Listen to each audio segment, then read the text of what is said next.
ഏട്ടാ ഒരു 500 രൂപ തരാവാ. 500 രൂപയോ? ഇപ്പൊ ഇതിന് 500 രൂപ?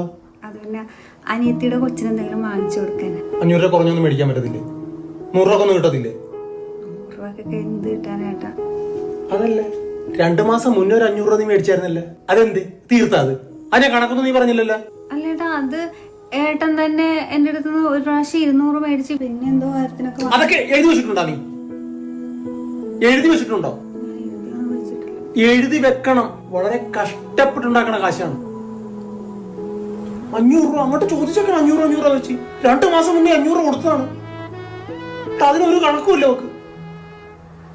എന്നാ പിന്നെ ഞാൻ